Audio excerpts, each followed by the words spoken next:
Une des questions qu'on me pose souvent, quels sont les documents à fournir pour immigrer au Canada? Dans cette vidéo, je vais répondre à cette question.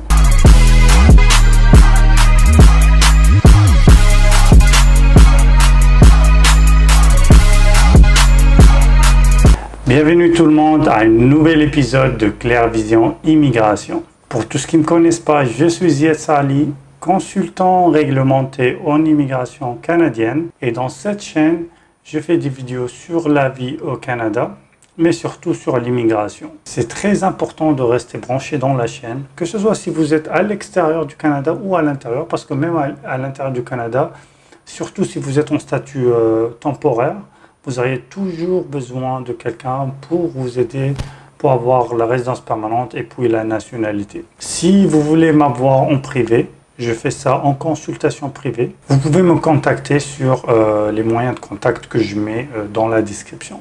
Bien sûr, les abonnés à la chaîne peuvent avoir des réductions au prix de la consultation. Je prends aussi les dossiers en charge, quels que soient les dossiers de permis de travail, permis d'études, visa visiteur, résidence permanente, quel que soit le programme, il y en a plusieurs programmes. Sinon, vous pouvez poser les questions sur les commentaires de la chaîne. Soyez sûr que la réponse n'était pas dans la vidéo. Si elle n'est pas, vous auriez votre réponse. Maintenant, pour revenir au sujet, c'est quoi les documents que vous devez préparer pour immigrer au Canada? Malheureusement, il n'y a pas une liste définie. Parce que, comme vous le savez, et je le dis toujours, il y en a plusieurs programmes et plusieurs stratégies pour immigrer au Canada. Il y en a la résidence temporaire, il y en a plusieurs types, et il y en a la résidence permanente, et il y en a plusieurs programmes. Chaque province, on a 3 ou 4 programmes. Mais c'est pas grave, je vais quand même vous guider un peu sur les documents qui se répètent. Par exemple, si vous avez un projet pour la résidence temporaire, les documents qui se répètent beaucoup sont une copie de passeport, preuve que vous avez un statut dans votre pays, c'est-à-dire étudiant ou en travail, preuve financière. Et généralement, le plus commun, c'est 4 relevés bancaires, les 4 derniers relevés bancaires.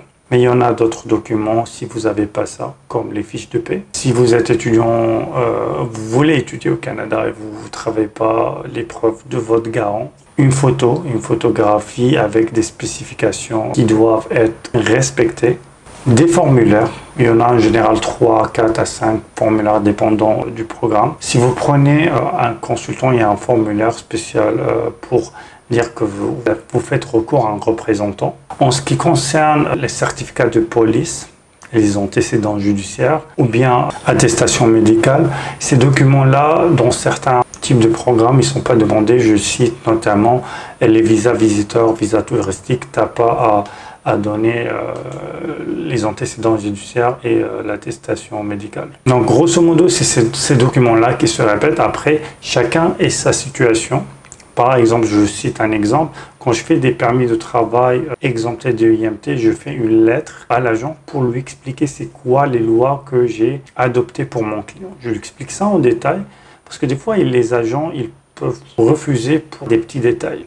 Donc le fait que moi, comme consultant, je leur explique quelle loi j'ai pris pour que mon client soit exempté de l'IMT. Je cite par exemple la C41, la C42, je lui spécifie la loi que j'ai utilisée, et autres détails. Ce que je veux dire, dépendant du programme, il y a d'autres listes de documents à rajouter selon la situation, mais ceux que j'ai cités, c'est des documents standards qui se répètent toujours.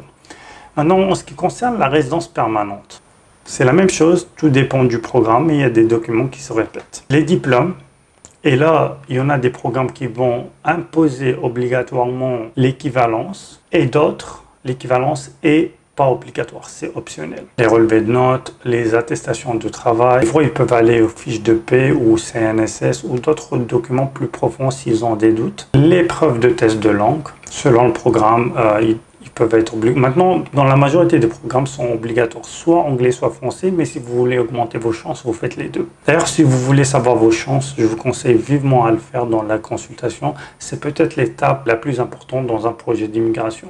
Pour pas y aller n'importe quoi, dépenser et faire des procédures que vous n'êtes pas sûr à la fin si vous allez...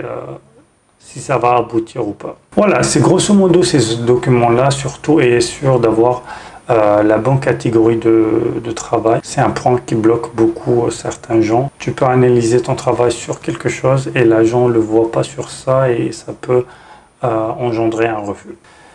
Voilà, j'espère que la vidéo vous a plu. Écrivez-moi en commentaire c'est quoi des sujets de vidéo que je voulais que je fasse. Parce que je pense dans ma chaîne, j'ai pris la majorité des idées. Mais je suis preneur si vous avez des idées. Merci beaucoup et à la prochaine.